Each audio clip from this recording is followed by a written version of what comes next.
Hey guys, what's up? NihonTiger here, and boy, I've got a real craving for chicken all of a sudden. I guess I could. Oh, there's a chicken thing over here. Wonder what this does.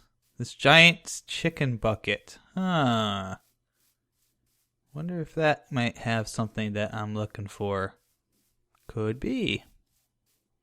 Let's hurry up and get it on over here. Ah, free chicken. Pull lever. Okay. Oh! Whoa, that didn't sound too pleasant for somebody. Oh, there's some chicken in there already. Huh. How about that? Wonder, it's only two though. Wonder if there's more chicken on the way. Could be. Ah, look. Free chicken. This was right. Yeah, I probably should go ahead and mention this. This build right here is not just a free chicken machine. It is something I like to call the mother clucker. Yes. So, what is inside of the mother clucker? Well, we need to go into game mode 1 first to fly on through here.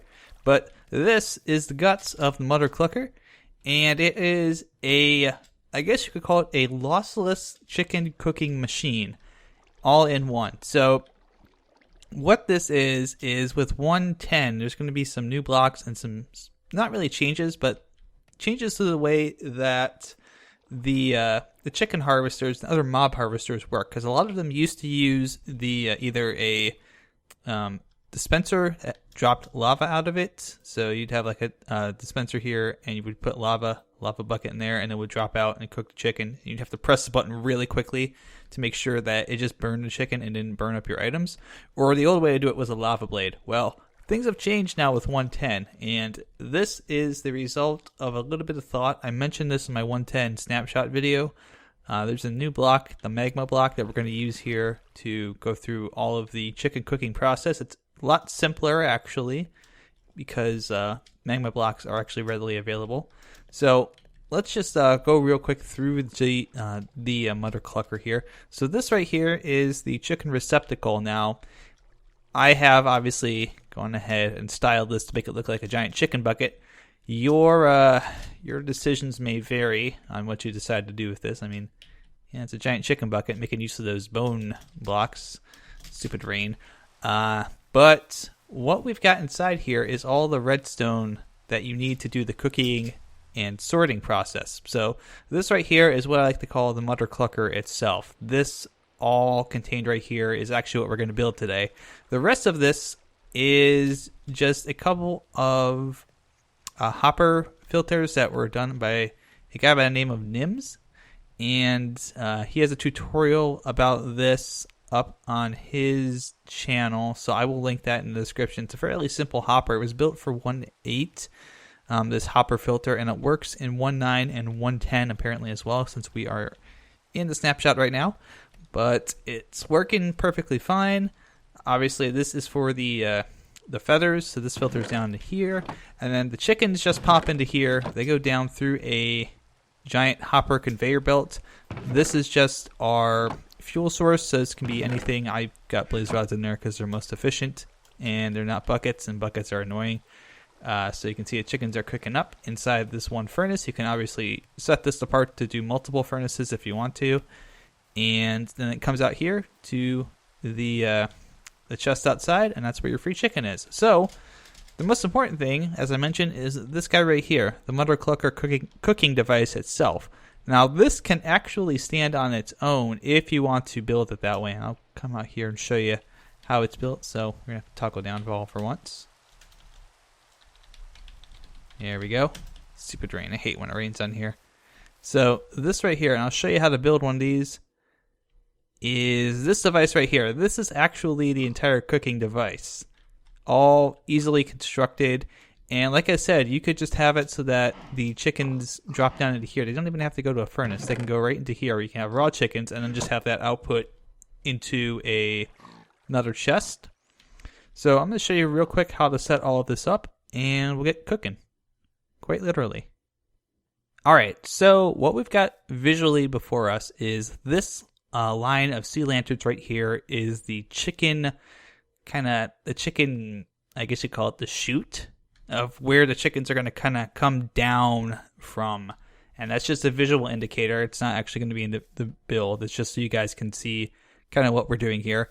These guys right here are basically your proxies for your hopper filters. So we have 3 of them here. So one for raw chicken, one for feathers like we have, and one for eggs in case you have your chickens hanging out for a while and they hatch some eggs and you want to keep the eggs, recycle it back up to a dispenser that shoots them back into the chute, which allows you to have more chickens.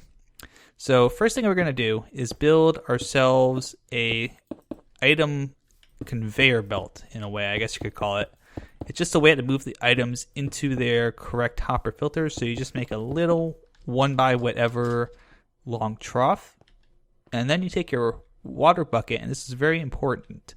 You can take your water bucket, put it right here, and let that water flow from here to here. And you notice it's not lined up directly with the chute, and I have a reason for doing that, at least in version 1.0. I may test out some more things, but this is the most efficient way I found to do it so far. So the next step you're going to do is just build a little chute gap here. So this is where all of the chickens and feathers will drop down from, and it's just this one little air block here, this spacer almost, because of the fact that the magma blocks, if they go here, if they go over the chute, and this is the reason why we have the gap here and have this block blocking it, because if I put this here, eventually what happens is the magma block will dry up the blocks all around it, any water blocks all around it, and it will dry up the source block, and that means your conveyor belt stops working. So for the moment, the way I have it set up, unless I flip-flop everything around, I could decide to do that in version 2.0, move a few things around and kind of recompact it a little bit. What we're going to do is leave this one little gap here. It doesn't really add a whole lot to it. It's just a 1 wide spacer. So the next layer is going to be the magma block, and then 1, 2, 3 blocks, just to kind of keep the funnel going. And the magma block is your cooking device. The way this works is if you stand on it, or if any mob stands on it, it takes damage. And that's why it's more efficient than the lava blade, because it'll take damage, but they won't burn up. So items that fall on here do not burn up. Like, for example, that does not burn up. That block does not burn up. And that's why this is kind of a lossless chicken cooker, is because of the fact that you can still kill the chickens. You still get all the drops from killing the chickens, but none of them accidentally burn up in the lava. You're getting everything that you would normally expect to get if you killed them by hand. And that's why I like this so much. So the next step is going to be putting down a base block right here. And this is the block that the chickens are actually going to rest upon. And then we're going to go ahead and just finish that up. So we're going to build 1 block on either side of it, and then do 1, 2, 3, 4 up here. And that is your funnel. So that is, actually we're going to do 1 more layer here. So that is your funnel, and the reason it's too deep is so that the chickens, wherever they come from, if they come from a dispenser, if they come from something else, you know, if you have some kind of weird chicken farm that you can use, and pretty much any type of chicken birthing farm, I guess you could call it, or like chicken creation farm, however you want to say it, chicken breeding farm, I guess would be the best way to say it. Any type of chicken breeding farm should work with this system. So however you breed your chickens, if you just take a bunch of eggs and throw them in here, it doesn't matter. The reason we're making it too high is because chickens can jump over those 1 high blocks, and then they get in your system and they gum up all the work. Chickens are like the worst thing possible for any redstone device. They get into everything. So the next part is going to be taking these sticky pistons here, and we're going to want to do sticky pistons in 2 different ways. One of these, so the one that's touching the magma block, is going to actually be touching the magma block, and the one that's going to be touching this base block right here, which is this stone block, needs to be 1 away. And the reason for that is going to be simple, explained in a moment. So we're going to go ahead, put 1 block diagonally behind here, and put a redstone torch underneath that. So this extends the piston and that touches the block, and that way when we retract the redstone signal, it retracts the block, and there you have a clear little chute for your chicken stuff to drop out of. But we're going to go ahead, put the torch back on there, because we want this by default to be extended so that the chickens have a nice little spot to rest on and congregate. Alright, so we've got our pistons extended or retracted as need be. what is the next part? Well, we need to build a device that we can use to flip-flop the signals around, and this is where this comes in handy. So we've got a redstone repeater going into this piston on one side, and a redstone repeater going into this block with the torch on it on the other side, and we'll set that to 4. Just to make sure that this one retracts second, and extends back first.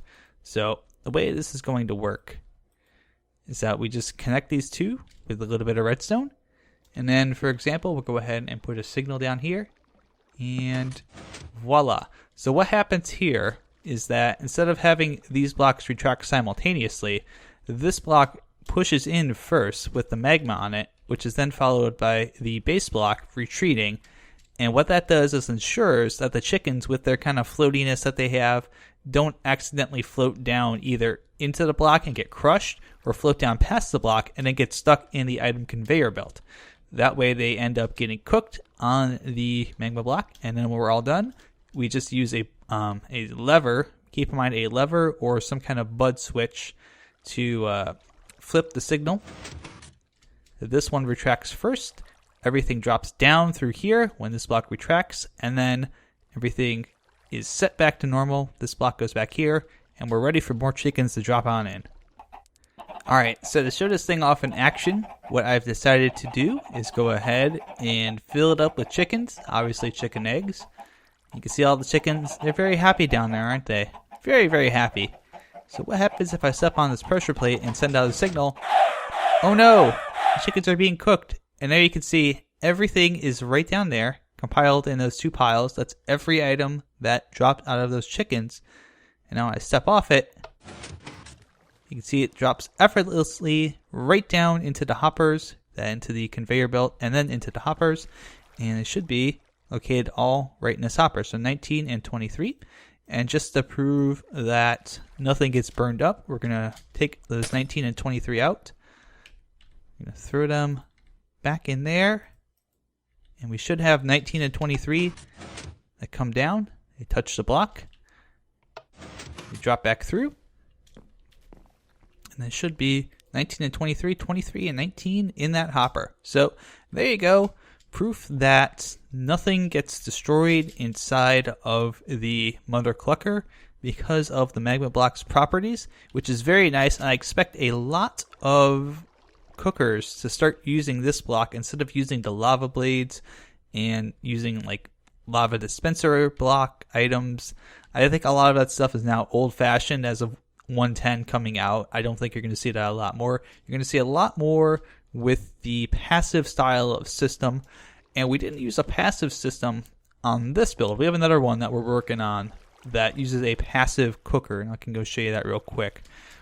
But the reason we didn't use that is because of the fact, chickens being one by one are fairly small animals, and it may be a little bit more difficult to get them to behave with the water in certain ways. So this is just a passive system that I'm building for my cow, pig, sheep cooker, which will be a future video coming pretty soon. I just have to get some of the catch and release items done on that. But yeah, there you go. That's how you build your own little mother clucker. Sorry if the video is a little rusty. I'm not really used to the redstone game, I guess you could say. I'm not much of a redstone guy. I'm more of a builder. And most of my redstone can probably be compressed down a little bit. I'm already thinking of ideas for the the mother clucker. Not chicken cooker, but the mother clucker version 2.0. Obviously, this is all just for show, so you won't need that in your finished product. This will do just fine, but I'm sure I'll be able to compress it down a little bit more with a couple more weeks worth of time to practice on things. Thanks for watching though, guys. Hope you found some of this useful, and if you didn't, I hope you were at least a little bit entertained. Take care, guys, and I will see you soon, hopefully with a cow, pig, and sheep cooker for 1.10. That's what I'm working on next. But until then, take care.